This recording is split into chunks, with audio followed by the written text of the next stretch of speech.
You are watching the official sermon cast of Journey of Life Church in Orlando, Florida.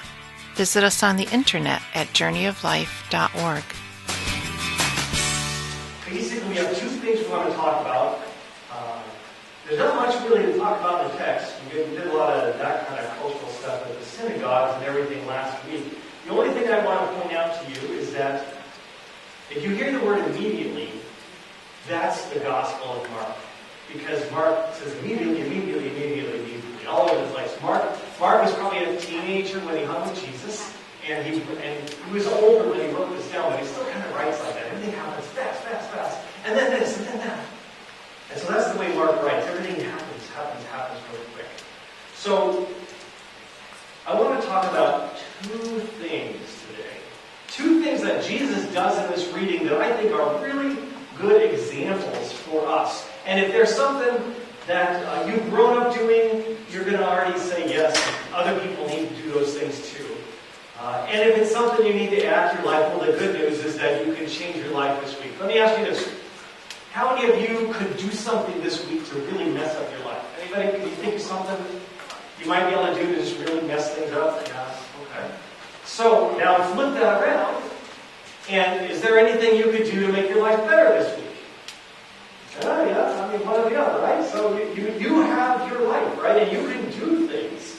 And so that's what we're going to talk about this Sunday, this morning, today, is a couple things that are really important for our lives that we see Jesus modeling for us here.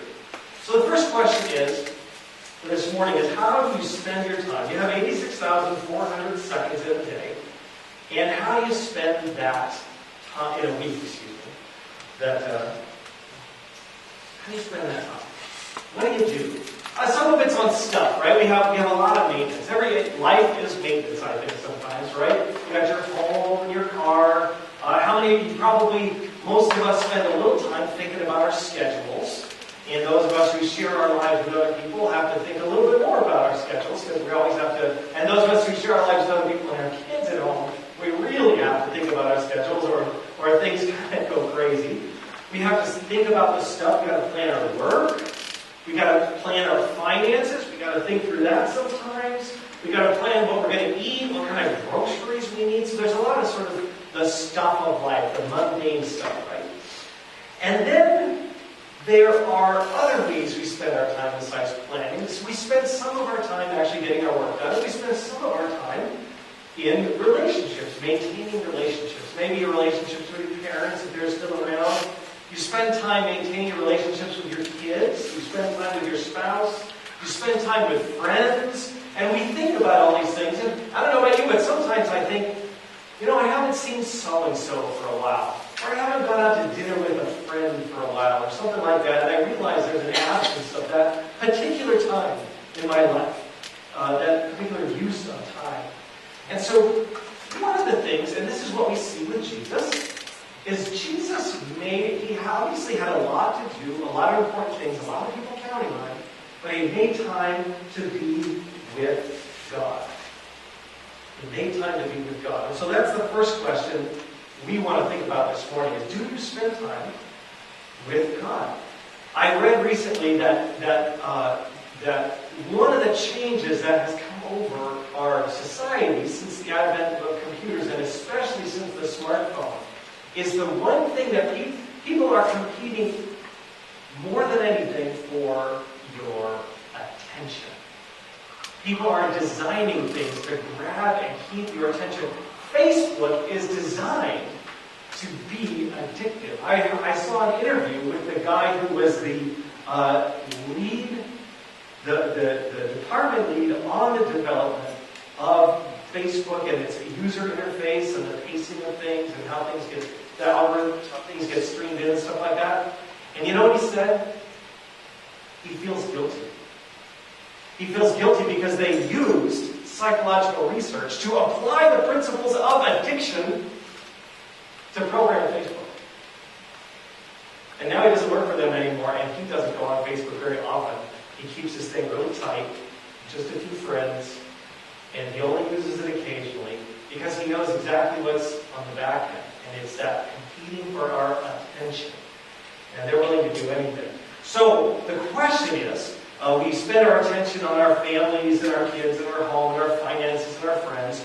Do you actually spend time with God? Because that's what we see Jesus doing. Jesus snuck away to spend time with God. And I want us to talk about a particular way of being with God this morning. I want to get more specific, because there's lots of good spiritual habits. Everybody sitting here right now has a great spiritual habit. You are in church.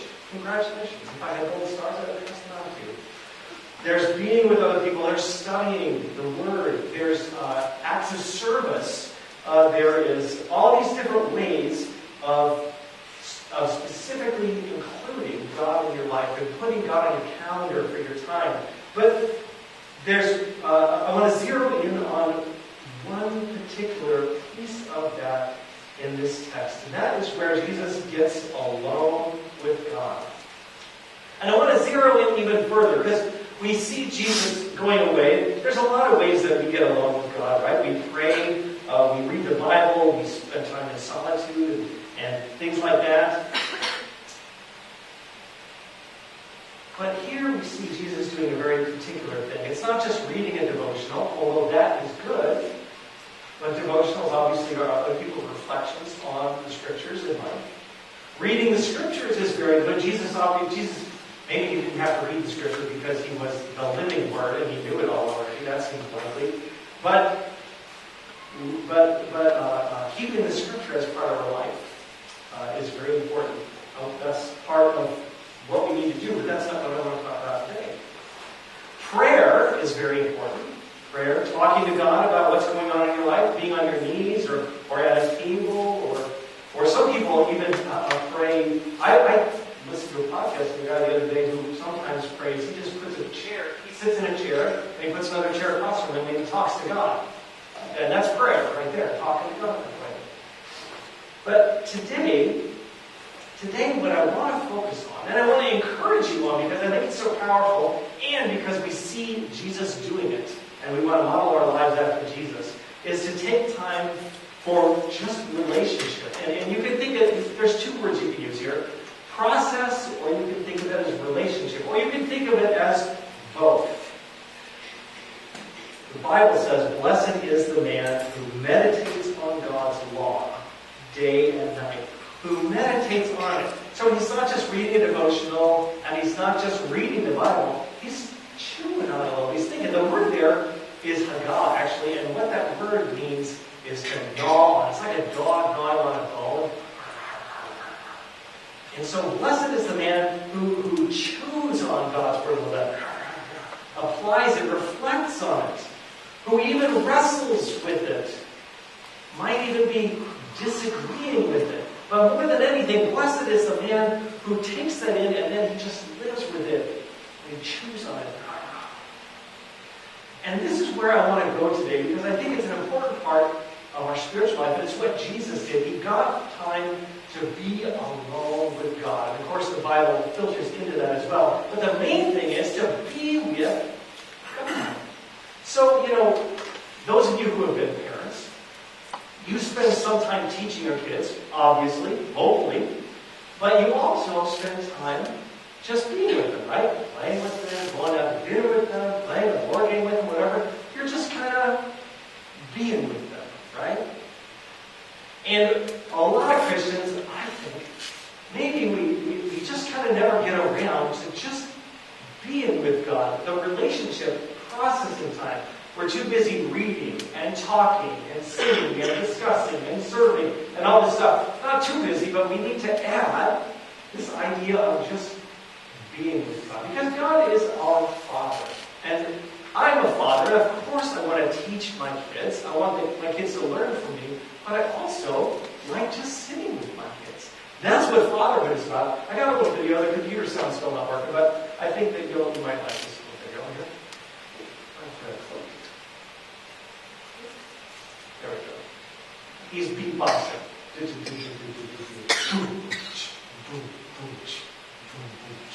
I don't beatbox. Then he stops. More. This means more. More.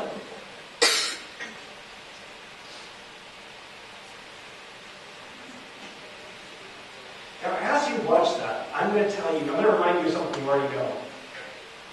God is your Father, not just your professor, not just your mentor, not just your teacher, not just your guide.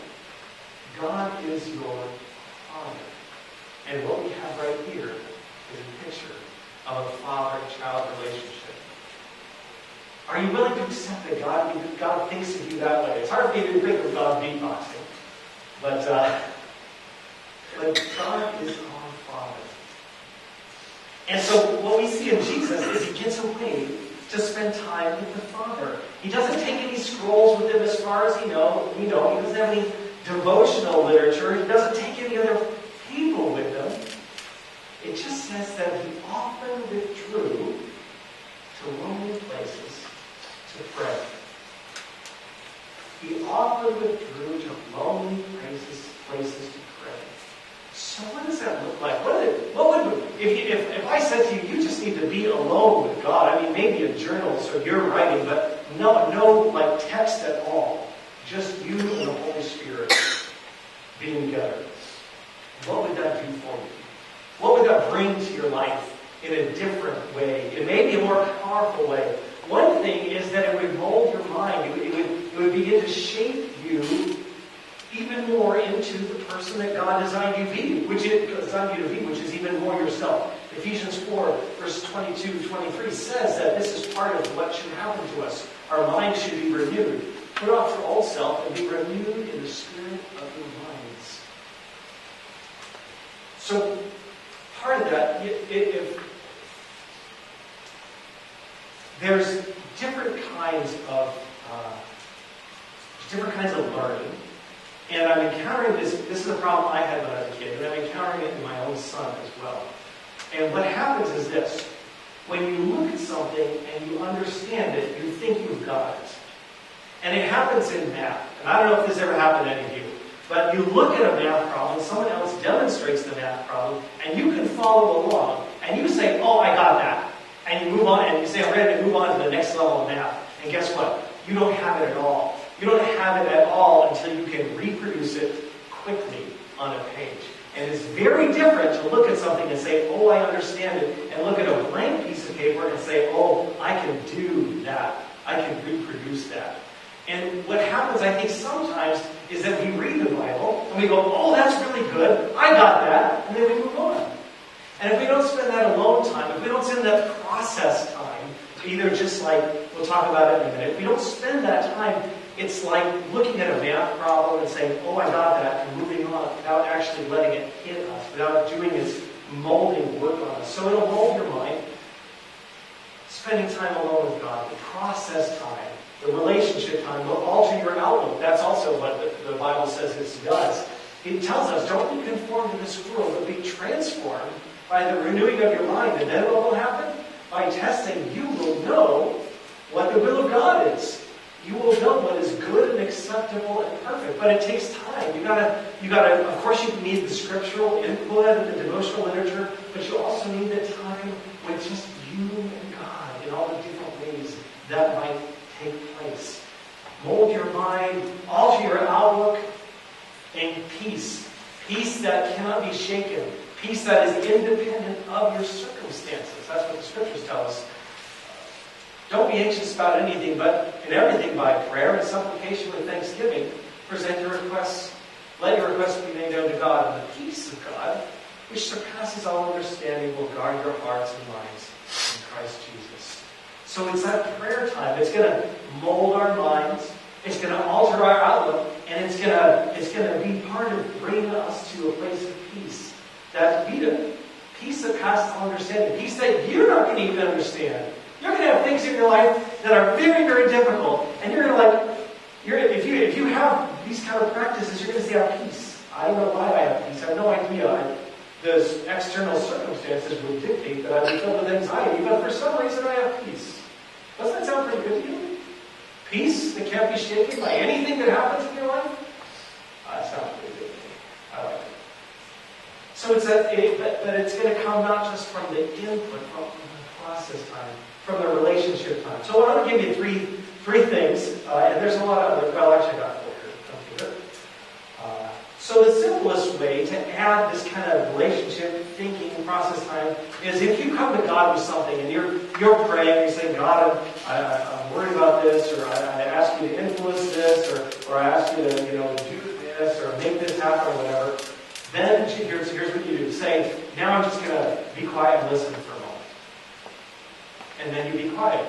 And you just, you have prayed, you've said, God, I'm kind of worried about my son, and I would like you to intervene in his life. And if there's anything you want me to do, let me know, and let me see that, make that known to me.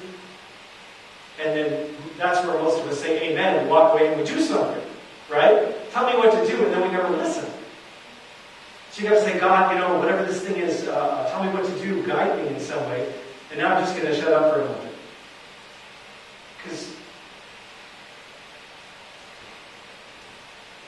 And then just I don't know what's going to happen. It's you and God. How can I tell you what's going to happen? But you've got to take time to stop and listen. Stop and listen.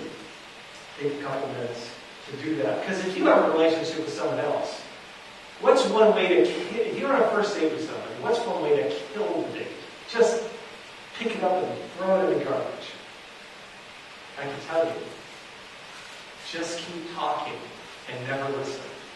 And guess what? That's the only date you get. If you want to kill your marriage, just keep talking and never listen. And it'll make things harder. If you want to kill your friendships, keep talking and never listen. And our relationship with God is very similar. We need to listen in time. So one thing is just to say, I've prayed about what I got to pray about, and I'm going to take a minute or two, and I'm just going to be quiet and listen. Another way that a lot of people have to bring this process time, this relationship time in, where the scriptures do their hard work on us, not just like coming to our head, is journaling. Does anyone out here journal regularly? Does anyone? Because I've tried it, and I got to tell you, I've never been able to develop the habit of journaling. I don't know why, maybe a lack of discipline. Maybe I just don't want to write some things down on a piece of paper. Which, if I don't want to write it on a piece of paper, it would probably be good for me to write it on a piece of paper, right? But a lot of people have found journaling. I have some friends who journal a lot, and that's been their kind of process time. Their time with God to reflect and let the Spirit do its internal work on us after the prayer, after the scripture reading, after the devotion, whatever else. Just spend some time writing kind of what's going on in your head and in your mind. That's another one. Another way to spend that time with God is to sit quietly and just try to be very, very still. Just sit quietly and try to be very still. And what's going to happen as you do that is you're going to sit quietly and you're going to try to be still. And your mind is going to immediately say, I'm not very comfortable doing this. I'm going to go think about something. And it's going to run backward to something you regret, or run forward to something you're worried about, or it's going to start thinking about what you're going to have for dinner or whatever. And you're going to have to say, no, I want to be here. I want to be now, and I just want to be with God. One way to do that is to just kind of think about your breathing. You just sit quietly, and you just kind of, every time your mind wanders, you just go, I'm breathing in, I'm with God. I'm breathing in, I'm with God. And you just do that for however long you want to do it. My suggestion is you set a timer. Because if you don't set a timer, what you're going to do is you're going to start thinking about how long I've been doing this, right? Wait a minute, what's on my schedule? The word for that, the word for sitting quietly and trying to just sort of be present is meditation.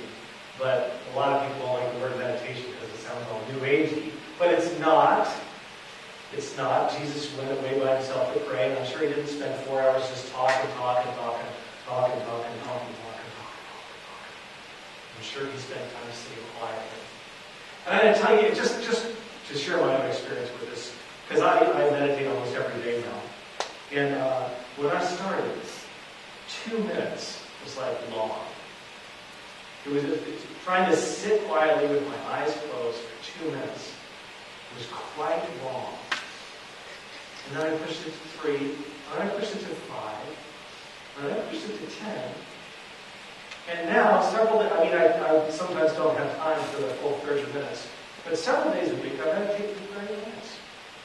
And I look forward to it. It's just it just brings a tranquility. And I say, God, I'm just here with you. And sometimes there's things that happen, and sometimes it feels more like the dad with the kid, and I'm just there. I'm just there with God. And there's nothing to be taught. There's nothing to be guided. There's nothing to be, disciplined about or anything. I'm just there. And it's really good. And so that's my encouragement to you. Another thing that some people do is like journaling. Some people are artists. And so instead of writing words as they're kind of doing that process time, they just kind of sketch and doodle. And that works for them. But you got to do it. That's the thing. More than anything, it doesn't matter if you say Pastor John is the New Age Blackwell pastor because he meditates. I'm not saying you have to meditate. I'm saying what you have to do is get that process relationship time in, or you're missing a piece of this of what has been the practice of all Christians throughout history that have walked with God. Is you need that time for whatever you've thought, read, talked about to begin to percolate in your heart and in your mind. That doesn't happen until you stop talking and you sit there. So that's the first thing. Take time. Take that time for process relationship. Now the other thing, the other piece of this is such good news. The second piece of this text is good news for many of us. And what we see here is Jesus snuck away to be by himself. And then when the disciples came and found him and said, "Hey, we're looking for you. I was looking for you." He says, "Well, then we need to go to another city." And there's one word for that, it's a word we all need, and it's called boundaries. Jesus had boundaries. Jesus knew what he was about, what he needed to be doing, and he wasn't there to do whatever everybody else wanted him to do. He was there to do what he was called to do. Now, Jesus cared about people. He healed people if they were in front of him. He prayed with people, right? He comforted people. But people didn't dictate what Jesus did. It was Jesus' life to do. Jesus' life to live. And he had a destiny. And so he was not afraid to sneak away. Because that's part of it. And listen, if you have kids around, you definitely need to have boundaries in place if you're going to get time alone. Because otherwise you won't get time alone. But Jesus snuck away. He didn't tell anybody. Was that rude? Maybe. I don't know. But it was the only way, in Jesus' case, with all the healing and demon casting out and everything, the only way he was going to get alone is if he snuck away. So he did what he needed to do to get alone. That's his prerogative. And then when everybody was looking for him, what did he do? Oh, I need to be needed. It feels so good to have everybody love me and want me. I'm going to just go over there because they all want me there. No. He had his own agenda. He had his own thing that God had called him to do in that moment. And when everybody was like, "We need Jesus, we need Jesus," he said, "I'm sorry, but I have other things I have to do. I'm here to preach. So God bless you all. I'm going to another town." Actually, he probably didn't even go back. He probably just left. I mean, that looks like the way he did it. But he had boundaries. He knew where he was and where other people are. He knew where he ended and other people began. It wasn't there to let other people decide what he needed to be doing. I got two Bible verses for you. And they kind of go together. Genesis 6 verse 5 and Galatians 6 verse 5. They're both in Galatians even. Each one should carry his own load. You're responsible for you. And that person is responsible for that person. You are not responsible for everything that person says, for everything that person does, for the way that person looks at the world, for the decisions that person makes. That person is responsible for that person. But you are responsible to be kind and compassionate and caring and supportive in a loving and strong way. You are responsible to walk with them through life, to carry each other's burdens and fulfill the law of Christ. So the difference is, the way boundaries work, the difference is that you can't take responsibility for the decisions, the attitudes of other people, but you can feel compassionate toward people who are making bad decisions, who are not doing things well, who could use a little support or maybe an attitude lift or whatever. You are responsible to everyone to be a presence of love in their life, but you're not responsible for their decisions. Let me say this. Jesus did not heal anyone against their will. Jesus did not heal anyone against their will. And in fact, when he went to his hometown, it says he did very few mighty deeds there because people didn't believe in him. And he wasn't going to walk in and do it anyways. I mean, that's kind of what I would do, right? If I had the power to heal and somebody didn't think I did or didn't want me to heal them, I'd probably do it anyway. But like, you know what? You don't know what's good for you. You're an idiot. But Jesus had boundaries. Because there's more to life than just whatever's going on with this person, they have a process they need to go through. And if you just walk along and then you are actually keeping them from the process they need to go through to learn and grow out of whatever it is that is making you want to go on them. There's all sorts of ways we need to have boundaries. We need to have boundaries around our time. Do you have boundaries around your time? That's the only thing you can't get back. You know, when your seconds are gone, they're gone. And if you don't use them like a precious resource, people will take them from you. They'll take them from you for their purposes. They'll take them from you for their wants and needs and desires in life. Your time is your time. Do you have boundaries around it? Your emotions and feelings. Did you know nobody can make you happy or sad? Nobody can make you happy or sad. Nobody can make you angry. Nobody can make you angry. You choose to be angry at something. And some things you should choose to be angry about. I'm not saying there's not anything worth a little anger or frustration. But what I'm saying is that nobody makes you feel things. You're responsible for your feelings, and they're responsible for their feelings. And you need to let them, you want to walk with them through their feelings, but you don't want to rescue them from their feelings. Watch this. I got a Bible verse here, and for some of you, this Bible verse is going to be like, thank God. I wish I would have seen that 20 years ago. You ready? Hot-tempered people must pay the penalty. If you rescue them once, you will have to do it again. What do you think about that? It's pretty good. It's pretty good. And you know what else? There's a principle behind it too. People who manage their money poorly, if you walk in and rescue them, you will have to walk in and rescue them again. If there's people who don't manage their time well, and they're late, and everything turns into an emergency, and you let their emergency become your emergency, you're just going to have to do it again. And again. And you know this. This is something that everybody's going with. You're in again and again. There's a whole lot of things where people have to be let to reap whatever happens, even though it's hard for you to watch because you love them. But the loving thing to do is let them happen, because that's the only way you're not going to have to do it again. And again. And again. And again. And again. That's boundaries. That's boundaries. I'm not saying don't feed someone who's hungry. That's not what I'm saying. But you know where this goes. You can apply this to your life. If people do things and you're going to rescue them and you know they're just going to do it again, you're not helping them by removing from them the natural consequences of their actions. Boundaries.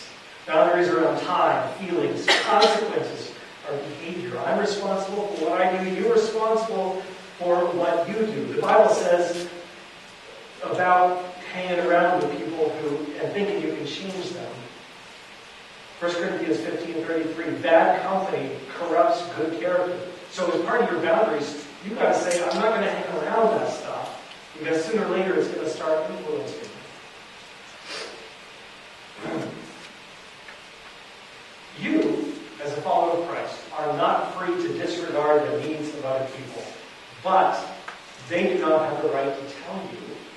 what you should be doing in their life. What you are supposed to do for them. Paul's writing to the Corinthians.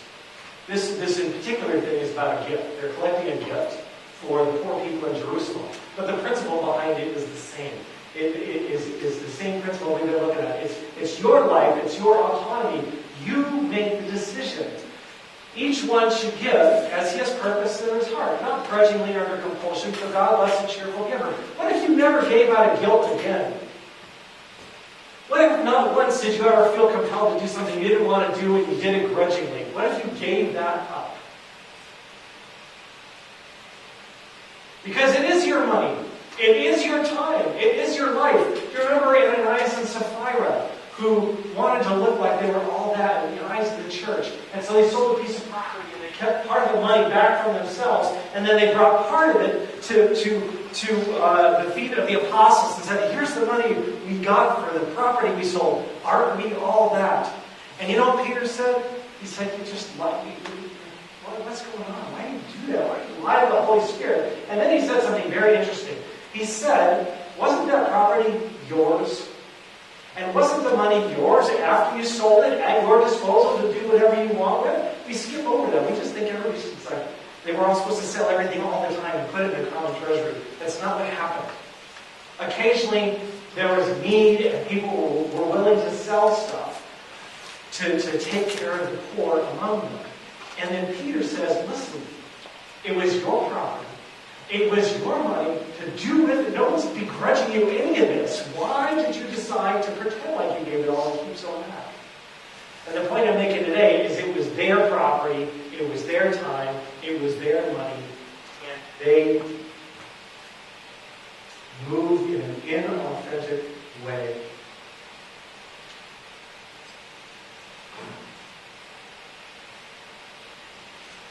If you get clear boundaries, and you learn to live compassionately, but without letting other people pull your strings, you're going to be able to live a generous life of peace without...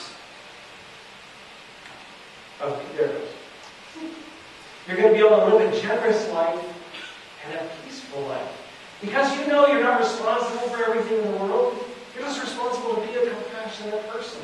No one's going to guilt you into anything. And some of you really need to hear that.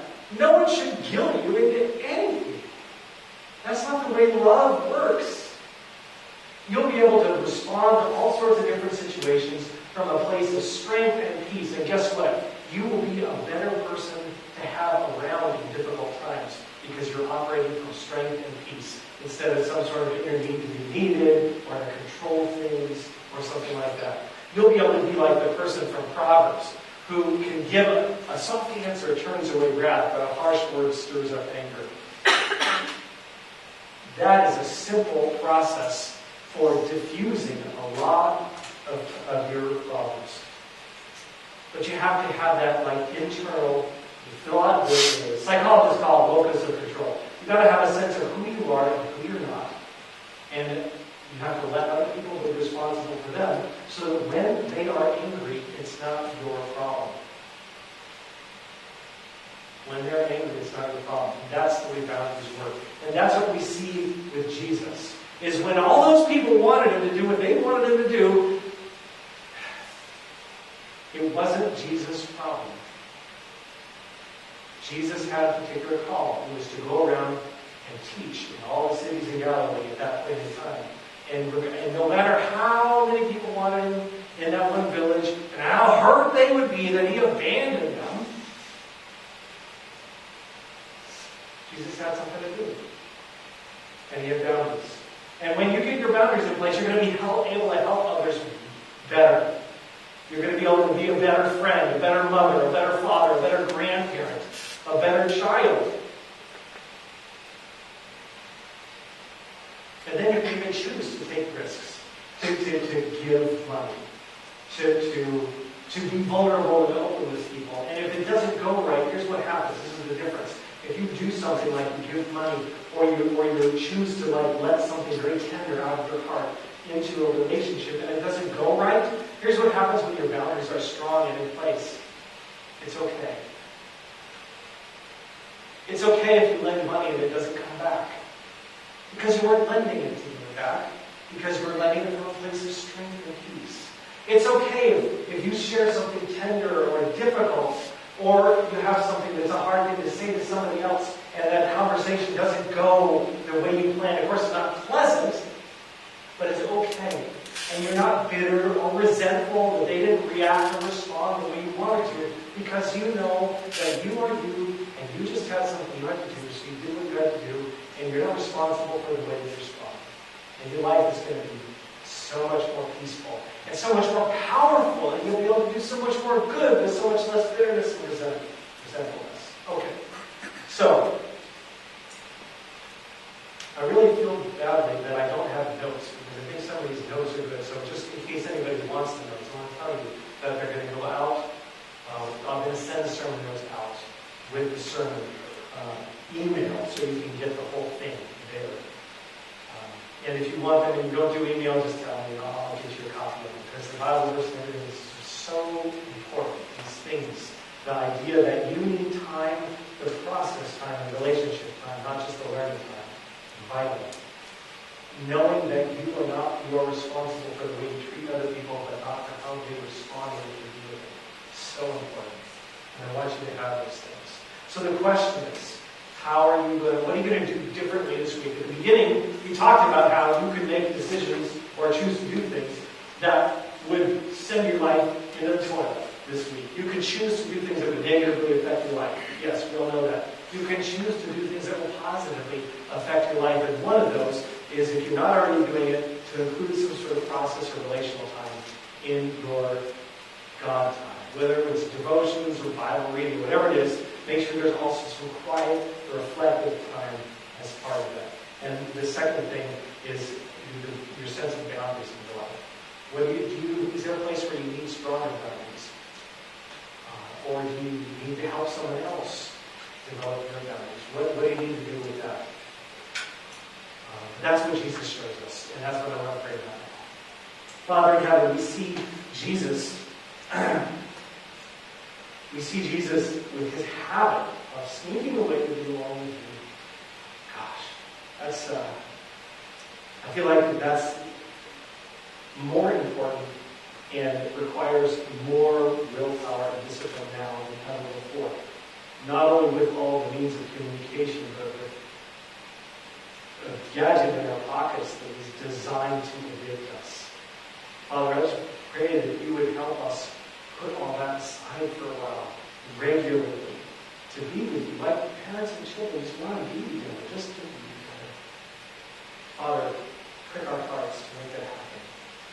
And I also want to pray about boundaries. We all have different levels of boundaries, different amount of healthy boundaries. I want to pray for people to have great boundaries. I want to pray for people to have really strong, healthy boundaries, so that they can really love other people from a place of independence and power in their own lives. So they can really give without a risk of bitterness or resentment. So that they can be free to live openly because they know their own boundaries. Father, I pray that for all of us. In Jesus' name. Matthew's going to sing a song for us. We'll take a few minutes to think about that. Maybe if you need that quiet time, if you need that, maybe you need to pull out your calendar right now and pick a time when you're just going to be quiet for 5 minutes. Just put a little 5-minute block on there and say, I'm going to be quiet with God for 5 minutes. Something like that. Take action.